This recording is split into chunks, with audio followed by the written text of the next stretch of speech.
From the Library of Congress in Washington, D.C.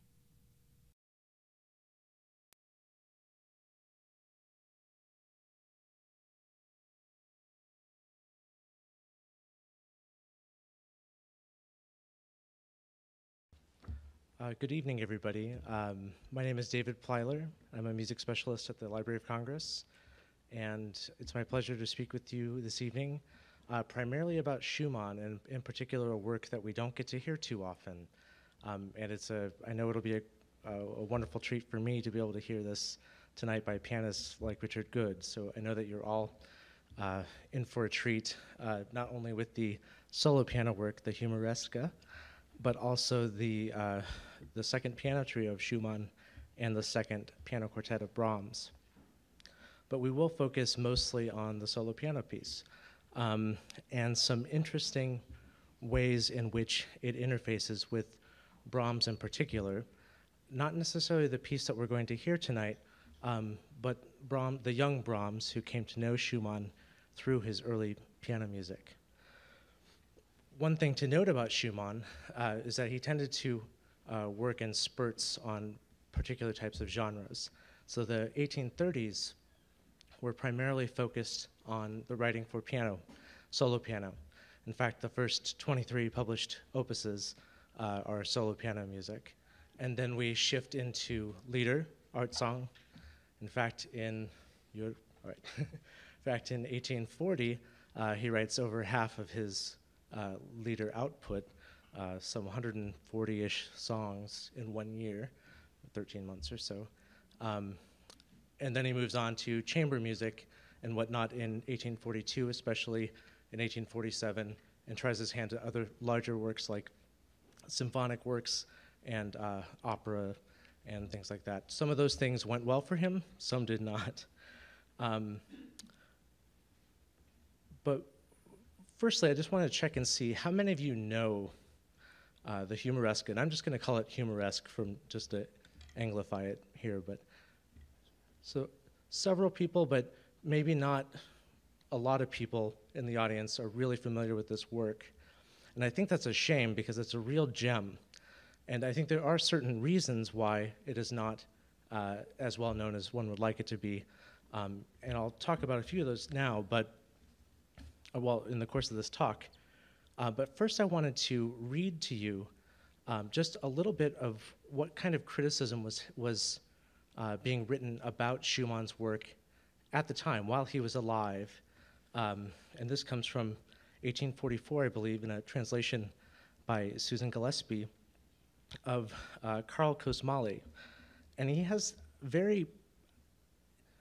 I think, a very modern way of looking at criticism and what it should be. Karl writes, "One of the most difficult tasks of the aesthetic philosopher will always be to express musical effects in words, to use paraphrase to explain and give recognizable form to what is indescribable and immaterial. Whatever most intelligent, fine, and well-considered thoughts he may offer in this case, they will always appear imperfect, inadequate, cold, and forced compared with their subject. But this will not deter us from at least making an attempt to sketch the impression that the Humoreske made on us, even if the result should be nothing but a half measure, and an imprecise one at that. If the sketch turns out to be a purely subjective product of individual emotion, if we ourselves depart in our interpretation from the actual intentions of the composer, we will find solace in the general lot of commentators, who are often clever when it comes to discovering a number of things that the artist, in the rush of emotions and fired with enthusiasm, has unconsciously incorporated into his work, but on the other hand may also fail to notice other things that the artist inserted into the work with full awareness and clear intent.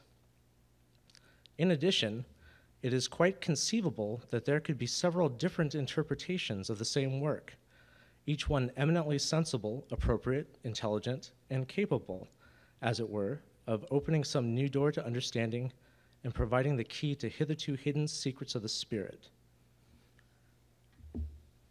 So I mentioned that, or I read a rather long quote from that because oftentimes criticism, especially music criticism, tends to look at very specific things that people value as, here's something that somebody did well. This is an example of great counterpoint, or something like that. Or worse, here's an example of bad counterpoint, or here's a case where Schumann failed in this. Like, this is a kind of a common trope with discussions of Schumann's orchestration in particular, which, you know, it would be interesting to have had that conversation with Schumann at the time he was writing and see just how far our conceptions might be from what he was actually going for. But back to the Humoresque. This work is a very long one. It's some 25 to 30 minutes, depending on who's playing it. It's ostensibly in a single movement, but has well over 20 different 20 different tempo markings and changes in tempo.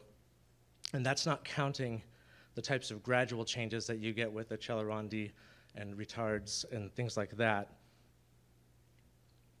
So how does he manage all that time that passes in one swoop? Other composers down the road, later than this, about 15 years later, 13 years later, for instance, Liszt would write a single movement piano sonata that is clearly divided into subsections, say 3 major ones in that one, although that's debatable too.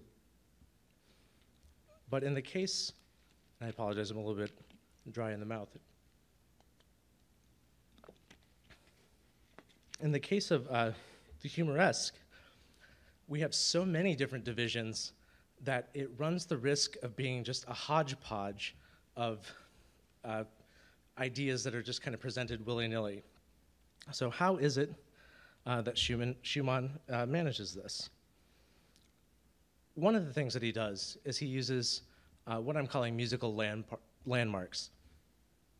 You might think this is similar to what you might find in, say, a rondo structure, in which you have a single idea that comes back time and again and serves as kind of a way to reorient to familiar territory. We don't have exactly that happening, but what we have are blocks of time in which Schumann will bookend a section with a familiar idea. So for instance, the very opening serves as sort of an introduction, and roughly 5 or 6 minutes later, we have that same material is kind of referenced again in a look back before moving on. That looking back is something that's going to be important in a little bit when I speak about Brahms' relationship to this piece in particular, and speaking of his 3rd piano sonata in F minor, the Opus 5 piece that has 5 movements, including one that is literally a backward glance. The 4th movement is a backwards glance at earlier material. Another way that Schumann manages to hold things together is by making kind of simple ideas that don't have to be presented in the same form every time that you hear them. So for instance, on the left, you'll see a bass line that has a particular rhythm that pops out when you're listening to it. You'll hear it all over the place. In fact, it pervades this entire large section of the piece. Then we have some 40 measures later, we have a triad. In the left hand, you'll see those, it's doing the same rhythm, but just it's no longer melodically important in terms of the relationship that matters is the rhythmic one. Schumann gets to that point by first isolating a single note and repeating it, and then doing a third and repeating that, and then finally doing a triad and repeating that. And these types of little things that are catchy and familiar help to link different sections that may or may not have other types of musical material in common.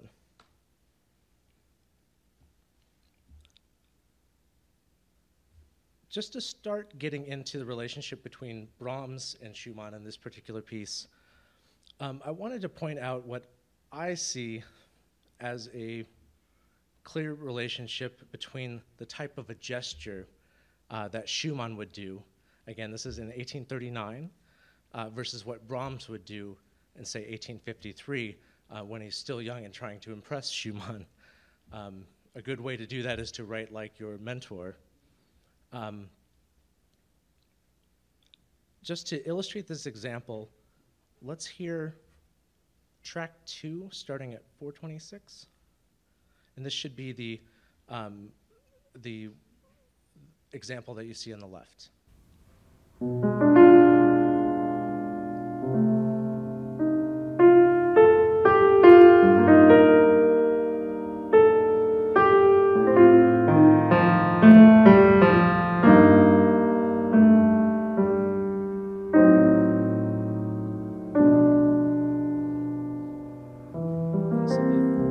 The thing I want you to notice there is that you have 2 iterations of this idea, and what you hear them in 2 different registers. You hear what are marked as triplets. You hear that in kind of the middle register in the right hand, and then you hear them an octave lower in the left hand.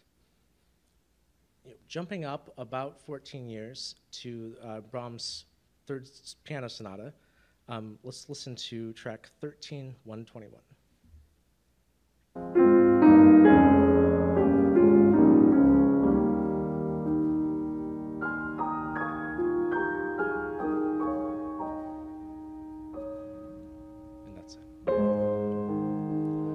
So what the types of things that you'll see here are, it's more exaggerated in the case of Brahms. He thinks, even though there are many similarities between the way that Brahms and Schumann write, they actually have very distinct personalities at the keyboard. And in this case, Brahms is taking greater use of registral differentiation. But you'll see these types of pairs of ideas coming back at kind of crucial transitional moments. And I think what's interesting about it is that it shows how both composers are thinking about the piano in an orchestral way. And I don't mean like they're assigning a viola to this line or that, but they're actually orchestrating for the piano, recognizing the timbral advantages and disadvantages of different ways of setting their musical material. All the best piano composers today and all the way back were very aware of what the possibilities were, especially register-wise.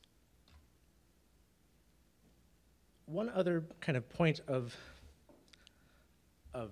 junction between the young Brahms and the older Schumann comes in the way of familiar textures. And what becomes striking to me is that Schumann is essentially a really progressive composer who's writing stuff that even now I'm fascinated by the complexity and the depth of what he's doing. Brahms, on the other hand, I'm also fascinated by everything that he does, but he tends not to put it all out on a limb like Schumann does. But you do find in the early Brahms that he takes some of what Schumann is doing and tries to manipulate it in his own way, in his own music. And in particular, I'm thinking of, just to give you an example, we'll look at the opening of the Humoreske, the movement In der Nacht from the Fantasiestücke, the Opus 12, which is a little bit earlier in the 1830s, and then the 4th Ballade of Brahms, his Opus 10. So first, let's take a listen to just the opening of track 1.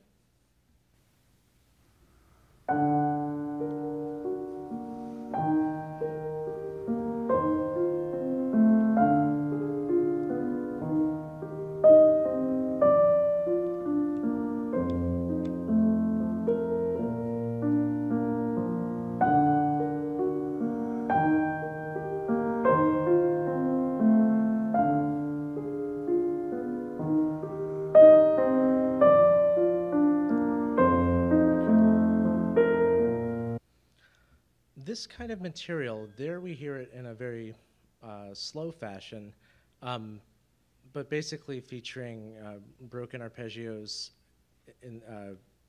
that kind of give us a sense of the harmonic rhythm, is something that we find throughout the Humoreske, all throughout it. So that's something to be aware of. But let's go back to the In der Nacht. This is in the central section.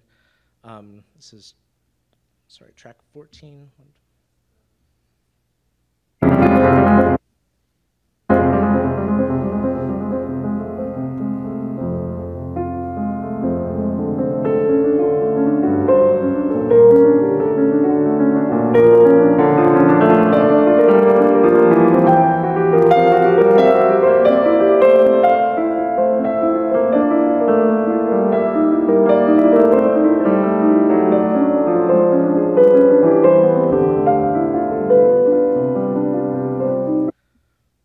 Start to notice in these types of accompaniments is that the accompaniment itself has a certain crunch to it in terms of harmonically. It has some dissonance in there, and it competes with the melodic statements. Skip ahead to Brahms. This is going to be the fourth. He wrote a set of 4 ballades, and in some ways they're among his more experimental early works. And this is his Opus 10. So let's listen to the opening and then the section at 150. But at track 15.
So would you go home and sing that tune to somebody, after hearing it once? Probably not. And this is one of the things that makes these particular types of kind of coloristic settings really interesting in the young Brahms and the more mature Schumann at the time, because they start to explore harmony and just kind of atmosphere in a way that wouldn't really be done again until later in the 19th century and of course in the 20th century.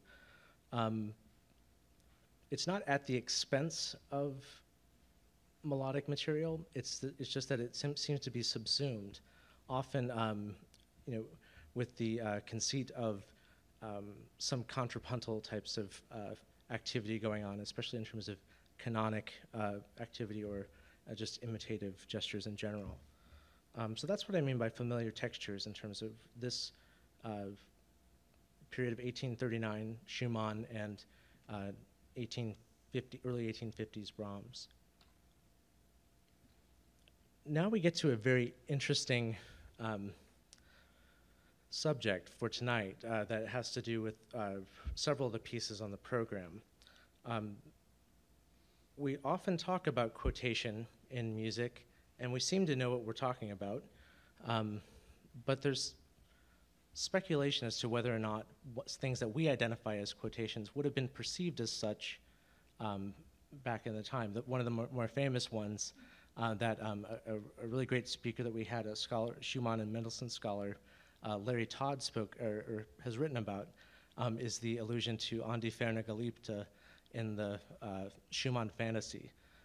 That's a critical reception that did not have any legs to it until the 20th century. So it's one of those things that we accept and we see it as being there, but it may or may not have been in terms of what that means. So it might be something that's more meaningful for the receiver than it is necessarily for the composer. But let's take a look at some examples of obvious quotes. So Schumann's Opus 2 is one of the first, one of his, well, it is his first big collection of kind of character pieces that go together. Each one is a very short little piece and has a very specific character, as the character piece intimates. He continues to write in this small character piece form for a long time. I mean, he puts in a smattering of sonatas here and there, but he's mostly writing these small character pieces. By the time he gets to Carnival, his Opus 9, he's quoting himself. And what's funny about this is that he literally is writing it. This is the Florestan movement from Carnival. There's a passage that feels exactly like the Papillon that you see on the left, but he just keeps going, and then he thinks better of it, and he's like, Papillon? And he actually writes in there, Papillon with a question mark, and that's in the score. So it's a very clear, very obvious quote, but it makes you think, is he just thinking of this on the fly as he's writing this music? And it's very interesting. I think so you can get a sense of this fleeting reminiscence of something that has a very specific meaning. Let's just hear what we're going to be listening for, which is, oops. So I think I didn't put that one in. It's, this is not in the order, but it's number 8.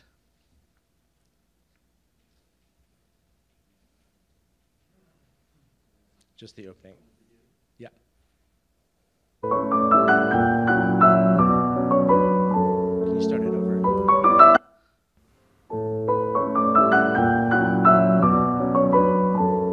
Okay. And then just play number 9 and let it go.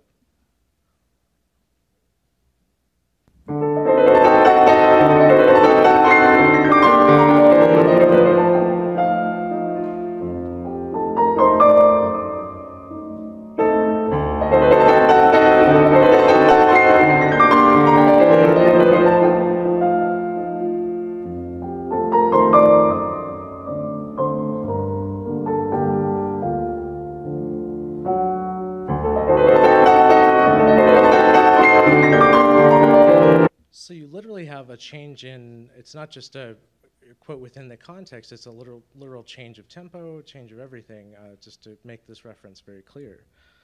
So that's one that it's a gimme because Schumann writes it in. So we know that one for that one.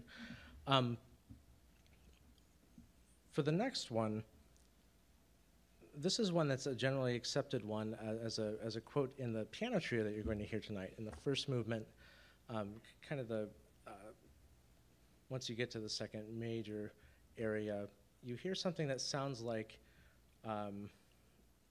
the intermezzo from Liederkreis, from Schumann's song cycle, the Liederkreis, Opus 39.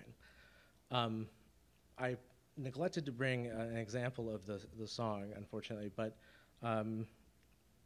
just to hear, you can hear the combination of this. If we go to track 16, 145, you'll at least hear the melody as you would hear it in the song. It's pretty close, at least the first 7 notes.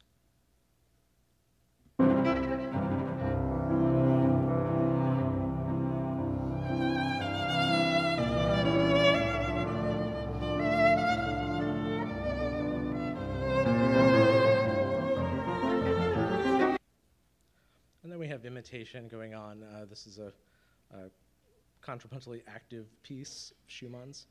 But one of the points that I want to bring up is that, okay, if we accept that this is a quotation, if we accept that this is, that he wants us to think, oh, I know his song cycle from X number of years ago, from 1840, 7 years past, I'm so familiar with Schumann's work that I'll make this connection and I'll know what the words are that are being spoken of, and then it will have a different sort of meaning to me.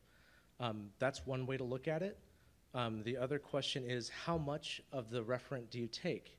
I bracketed the sections that are not included in the quoted part. So you see it's a little bit of a fluffy translation of mine, sorry.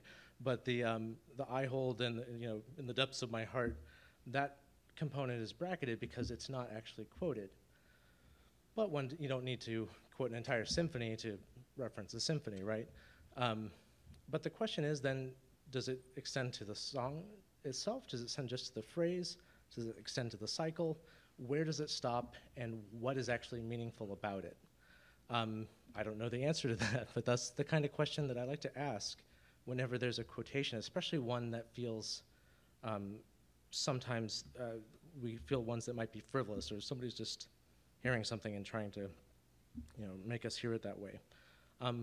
But it is pretty darn close, so, it could very well be an intentional one. It could also be, composers have, especially in tonal music, have a reservoir of material that they're working with. And, if you're going to write a scale, there's only so many ways to do it before you're going to be starting to refer to that other scale that you wrote. So there's things like that to think about, and you have to see how they are, where they are in a piece, the importance given to the context, and things like that.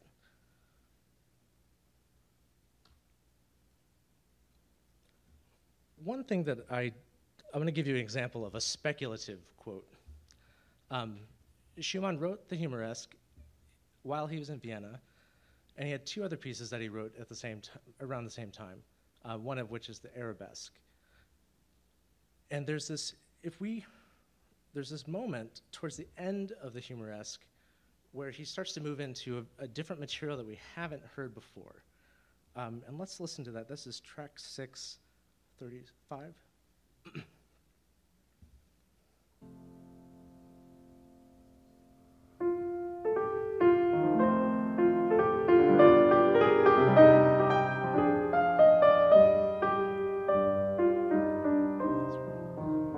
And then listen to the opening of the Arabesque, which is written about the same time, track 10.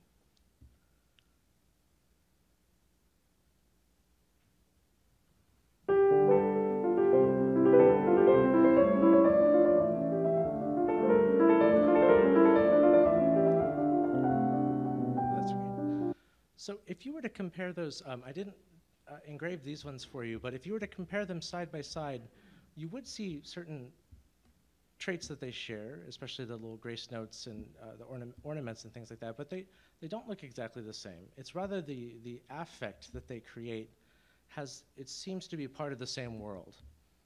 And I think it's most likely that it's just something that's in Schumann's ear at the time, and that's the kind of stuff he was writing. I don't know that it was a direct, we're supposed to think Arabesque and then have that mean something different.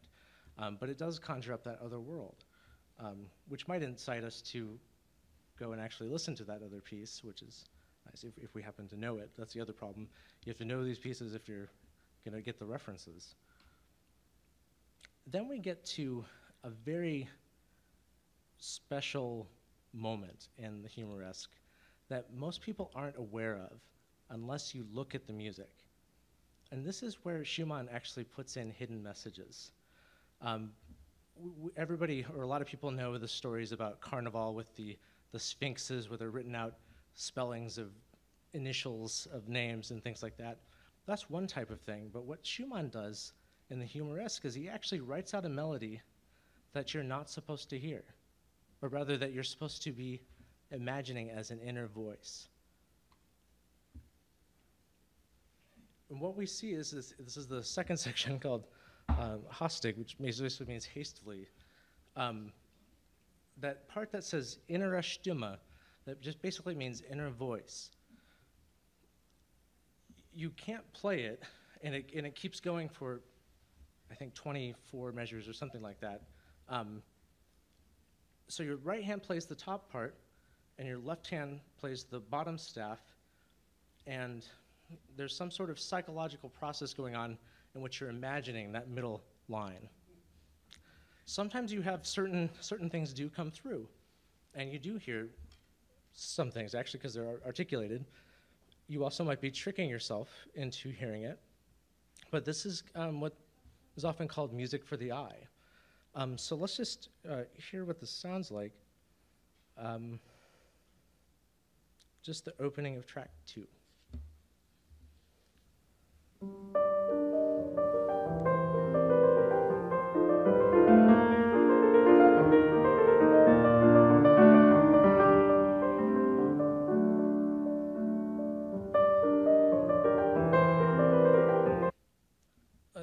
Very beautiful music, and it doesn't need the inner melody in terms of needing another voice, but one could imagine singing it or having it in your ear, and you are articulating it in certain ways. If you look at the left hand, you'll see that that D, for instance, is playing on the offbeats, so you do hear that D in some context, but not with the particular markings that Schumann puts in.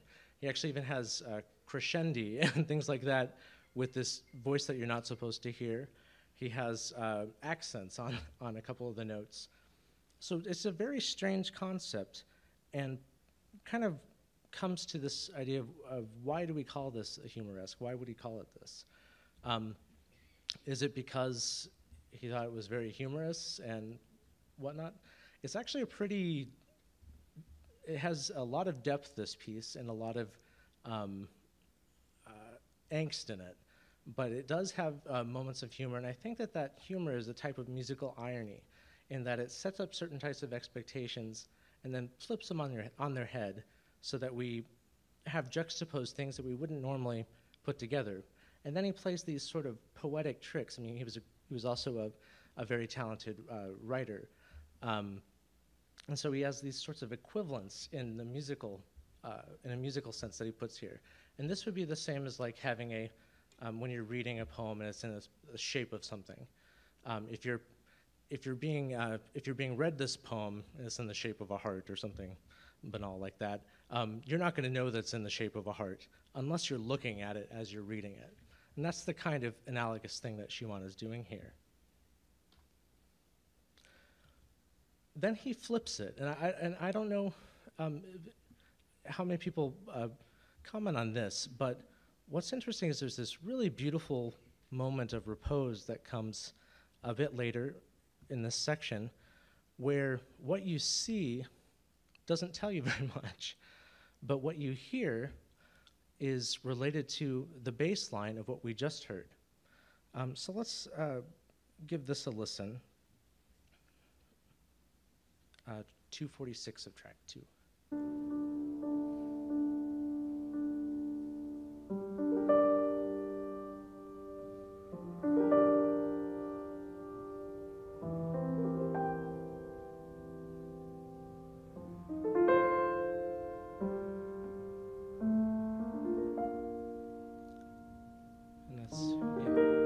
Let's just hear the beginning of track 2 again, just so you can hear again. Just listen to the bass.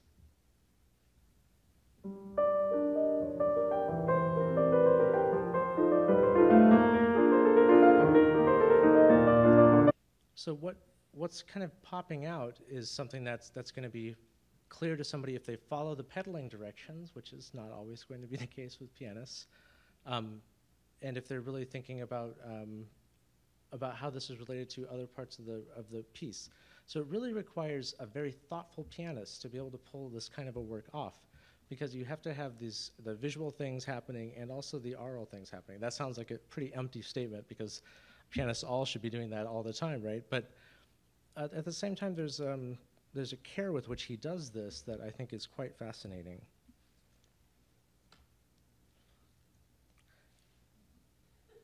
So in what way does Brahms interact with this sort of play on what we're supposed to hear or what we think we're supposed to hear? Well, I found one in particular, and this is related again to the third piano sonata, and particularly the first movement, that I want credit for if anybody wants to run with this. But basically, one of the things that happens when you talk about musical information theory is something like you have sets of expectations that you put forward, and then you either live up to them or you don't. And the less that you live up to them, the more information you're providing. And if it's too scattered, you're not going to be able to kind of partake of whatever is being conveyed to you. But if it's different enough to where it becomes interesting, that's when we have perhaps good music in a cultural context that has certain patterns that it recognizes. That's all to say that if you play a tune and you keep it going and it goes the same way for most of the piece, the times that you deviate become important. So let's just hear the opening of track 13.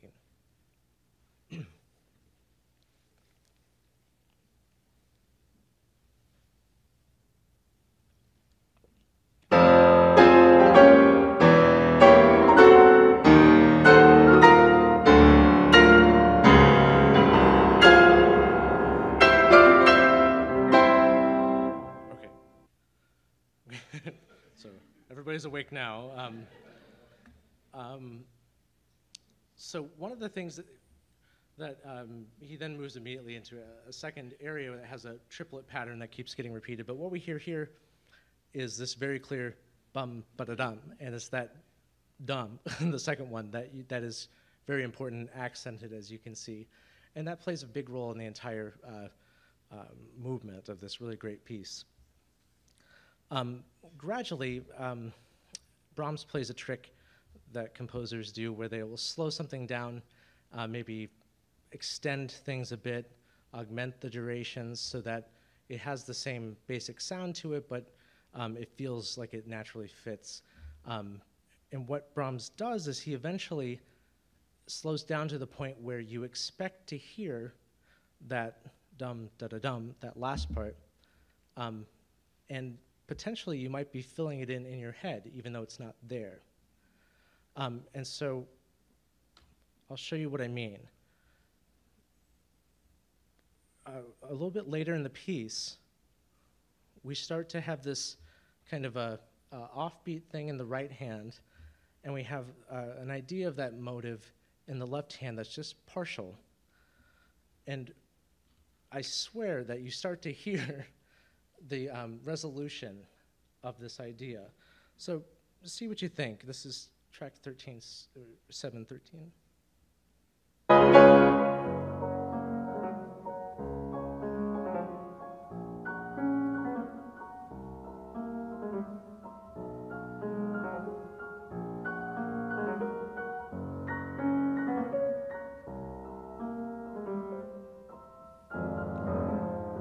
So if I had started that a little bit earlier, you would, it even makes it a bit more clear, but he actually eventually starts to put it in there, which makes you think that either the pianist missed it when they missed the notes that they were supposed to play earlier, or maybe it was partially there.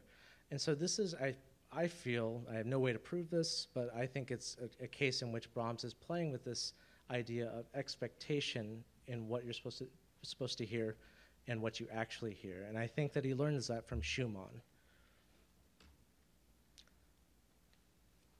Going back to Schumann and the types of kind of musical plays on words that he would do, he'll turn accompanimental figures into dual role types of material. So they kind of elide between purposes.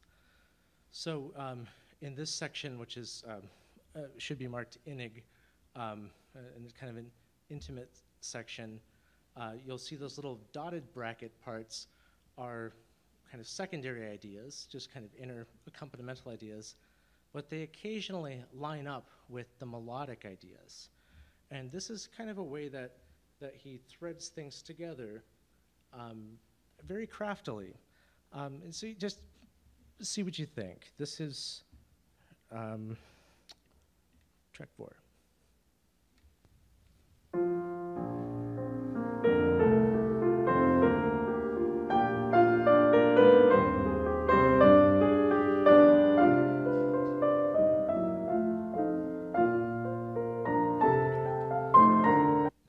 And this is one of those, by the way, this is one of those bookend kind of sections that comes on either end of a larger section.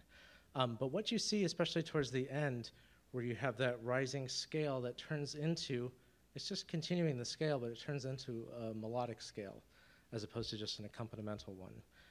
This type of inner voice work is highly characteristic of Schumann's piano writing, and also of Brahms, and I feel this is also where Brahms gets a lot of that inspiration for writing in that manner. As I get to the close here, this is going to be a bit more speculative than where I was before. Schumann has a lot of self-awareness, I feel, in his music. Like other composers do, you have, Richard Strauss, and who will refer to his own music in other pieces, and many others too. But Schumann seems to be dealing with a kind of a vat of material that comes back always in a creative guise, always in a new set of trappings, but still feels like it's from the same kind of font of creativity. And I just wanted to share a couple examples that come from towards the end of the Humoresque. And what I see this as is kind of a moment, again, just this isolated, it actually happens 3 times in a row, of this isolated idea just before the very end of the piece. And then I want to show you an earlier work where he does something similar, and then a later work where he does something similar. So this is the last gesture that you hear, but you actually hear this 3 times. Let's listen to track 6, 532.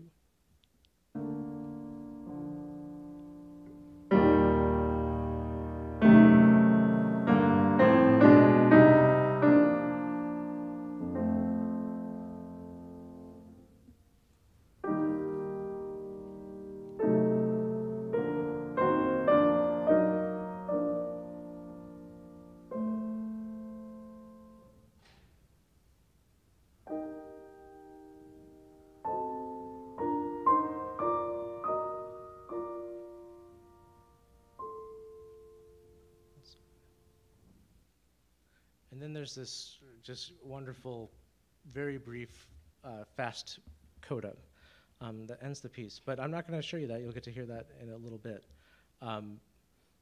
Rather, to have that in the back of your mind. And if we go back to the Kinderszenen, Opus 15, number 8, let's just play the opening of that, track 11. 11. Yeah, just the opening.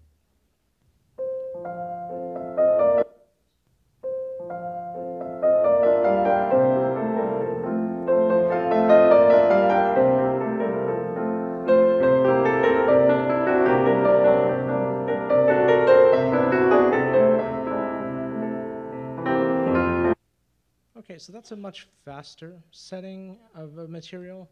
It may or may not sound immediately like the other one, but what you'll start to notice as you listen to more and more of Schumann's music is that he starts to kind of have the same sorts of gestures that he'll draw on, and sometimes in faster music and sometimes in slower music. We won't listen to another slower one, but let's listen to what he does in Waldszenen. This is, again, as I said at the beginning of this talk, Schumann wrote most of his piano music that everybody knows in the 1830s. He started to write more some didactic works and things like that for his daughters, and in the 1840s, and then he came back to writing some character pieces. And one of the great sets of late Schumann is the Waldszenen, the forest scenes. I didn't include the opening movement, but that's one where the repose is just magnificent. But let's hear the 6th movement, just the opening. And this is track 12.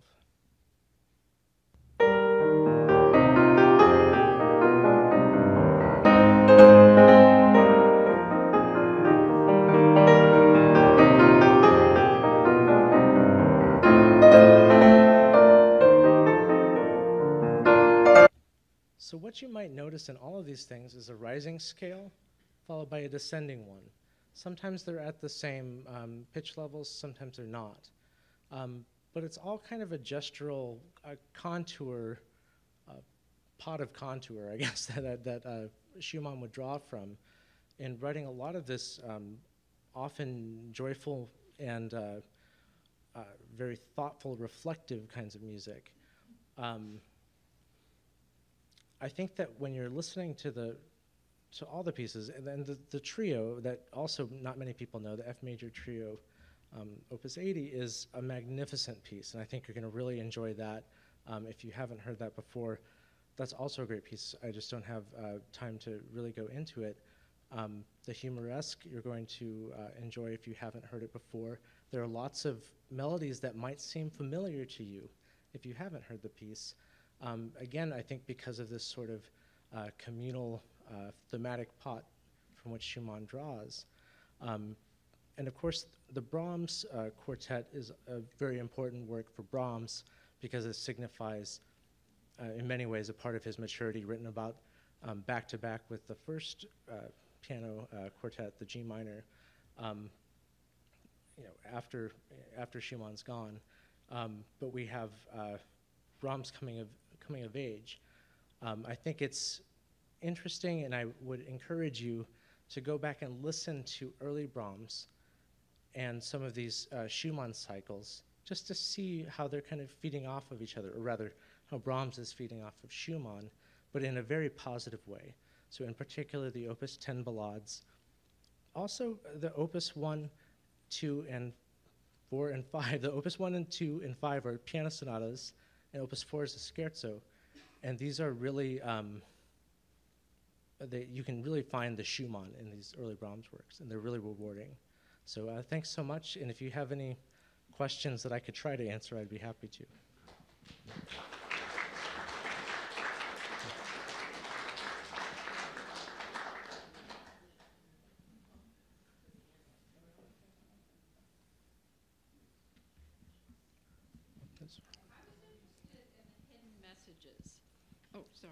I was interested in the hidden messages. That bar of music that isn't really played. Right. Does any other composer do that? Well, they do. People do. It more often happens with text being inserted. So, to answer firstly, from a musical standpoint, lots of heavily contrapuntal music will often have this sort of implied voice that comes through that we might imagine, or that a composer intuitively or on purpose or purposefully will kind of intimate, especially with solo, say, a solo violin or solo cello. They'll put in things so that we hear, we fill in lines where there isn't possible necessarily to have continuous lines. So it's kind of taking advantage of a psychology of music perception. Other composers have done this, especially with the case of text.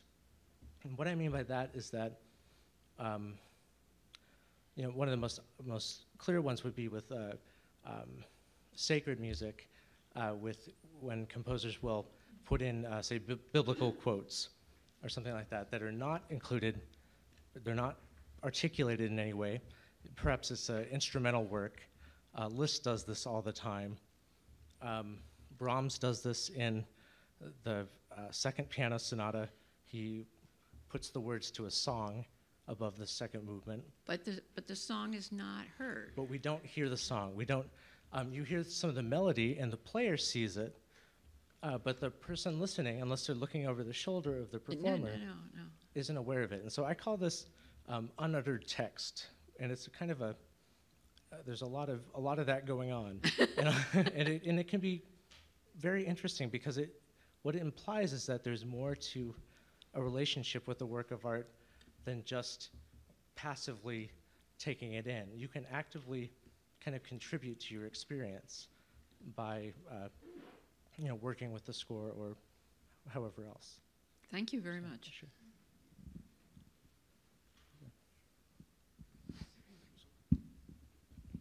I was curious about the term humoresque because I'm sort of in my mind I expected a shorter piece, but I wondered generally what the implication of that term would be. So that's a tough one to cover because before Schumann did this piece, I don't know of any other musical work, that has this title. He was very interested in Jean-Paul and other people who were writing and doing interesting work with this aesthetics and basically literary theory and things like that. I don't have it in front of me, but there's a quote of Schumann saying that as he's writing this, he feels simultaneously overjoyed and deep sadness at the same time. I think that I think the idea of an ironic sort of humor, in that it's not this overt, knee slapper type of joking that he's trying to do, but rather, he uses the terms humor with humor in lots of his other works at different points. So he's kind of tapping into an adjective that he uses, but again, lots of times those points, what's interesting about those is the contrast between the moments that have that marking and what comes before and what comes after. It's some sort of switch that happens in the character of the piece, and that's the best way I can describe it, what I think is happening. And so I think it's rather the fleeting passage of moods rather than the happy-go-lucky sort of thing that you would maybe think that title implies. So in terms of the quotations, we know that in the literary world, right, they do analyses of word patterns and use of certain words, and I'm wondering to determine if a piece is by the same author. They've done this to Shakespeare and some manuscripts. I'm wondering if there's a similar situation with musicians. Is there like a fingerprint of certain ways of phrasing? That's a good question, and it's one that's actually still relevant today. I can't remember who the parties were, but just a few days ago I was reading that somebody settled on what seemed to be too much of a closeness between two pop songs, one that was written a long time ago and one that had just been composed, and the two parties settled. One other example from the pop world would be Under Pressure and Ice Ice Baby. I don't know if you know those, the dun dun dun dun dun dun dun. And then so you have those two that are very extremely close, and which one's copying the other. And those are actually legal questions that are hard to answer. And sometimes people win and it makes sense. Sometimes people win and it doesn't make sense. But what you're talking about, I think, is more of a historical markers for determining if a piece is authentically related to a given composer. And there are people who just know a particular composer inside and out so much that they can say with a certain degree of certainty that a work is authentic or not. But really it takes a great specialist. I'm sure there are people who have algorithmic processes for exploring these things. I don't know about them personally, but I'm sure that people are doing that as part of analysis. But again, a lot of the types of connections that one can make are not just based on the parameters that you might initially expect to have in place, just an RL parameter or just a visual one. So it's hard. I don't think it's ever going to be possible to take away that human element of being able to parse things that particular way.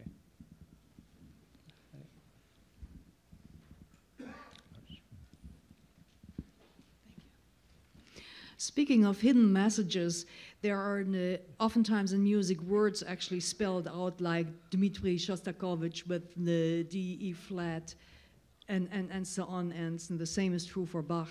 And sure. I think Brahms did that too, and this story just slips my mind. I think he had a woman that he admired in Göttingen named Agnes, and he did a motive on A, G, I don't know what he did for N, and then E, E flat. Can you verify that? Oh, yeah, well, this is a common practice. I mean, the most famous example is Bach. So what she's speaking of is Bach. The B would be B flat in the way that our nomenclature. A would be A, C would be C, and H would be B natural. And so you have something similar happening with Shostakovich would do this with his name. Because of the Germanic spelling of particular note names, and that's how you get the initials. People do this all the time, and it's all there. I think you're thinking of the Agnes Street-Klinvert or something. That might be the, but that doesn't sound right to me actually now as I say it out loud. But yeah, I mean, this was a game that people played. Schumann played it very prominently in his, you know, the Asha, the movements from Carnival, the sphinxes that spell out little names that are of meaning to him. And then we have interpreters now, you know, 170 years later, trying to figure out, whether do I play that in concert or do I just, you know, go past it? But sometimes those things can be kind of musical keys. I know that, you know, I think that Shostakovich thought of it that way, in a sense that it provides some sort of mode of entry into a work, and certainly it does for Bach, because when you look at those permutations that he does, it really, you do kind of feel like that it's the right, it's an interesting enough motive to be worthy of Bach. So, and of course what he does. That sounds, yeah. So Brahms never, he said, you know, there are two things that he never tried: opera and marriage. Those are the, so he had different, you know, interests, but never, nothing was ever, you know, in the end led to marriage or things. But he certainly had interests. In terms of quotes, I wonder, you made a comment about how one of Brahms' quotes that you cited was demonstrating a different orchestral quality and sort of texture. And I wonder if that or other examples of these had anything to do with advances in the instrument from one to the other. Or was it such a short period of time it didn't matter? Absolutely. I mean, those, I should say yes and no. You have, and I'm not an expert on this by any stretch, but you do have the, eventually you're having the expansion of the size of the keyboard so that you're adding the bass, and eventually, you know, it even goes lower than your typical grand. You have the Bösendorfer Imperial Grand that has a few extra notes on the very bottom. Even today, that's still not entirely standard, although it generally is with the 88 keys, as we know. But you have different factors that go into the construction of the piano and the way that the control that the performer has over it, and especially performer composers, that absolutely leads them to exploring different types of things compositionally. By the time you have Brahms in the 1850s kind of pounding away a bit, you've got more sizable instruments than you know, early you know, Chopin and Mendelssohn would have been working with, but you, I think that they kind of rise to the occasion. And well, for instance, I can give you, I'll stop talking, but one clear example would be the difference between a piano that's light to the touch and a piano that is heavy to the touch. In the 19th century, in general, pianos had a lighter touch. And so you have certain pieces, especially some of the, like, say, Liszt etudes, that are much more possible on those instruments, and making it really quite a I'm thinking of Faux-Follet, for instance, one of the Transcendental Etudes. It's quite an interesting feat to see somebody play it on a modern Steinway. But of course, the pianists are also trained and brought up to, they're living now, so they work with what we have now, and they have so many different resources with modern instruments that those types of differences, you know, they are, you find it, people treating those instruments differently compositionally now, especially with people who are doing stuff inside the pianos and things like that. I don't know if that answered your question, but yeah. Okay, I think we're done. I've been rambling a bit, but thanks so much, and I hope you enjoyed the show.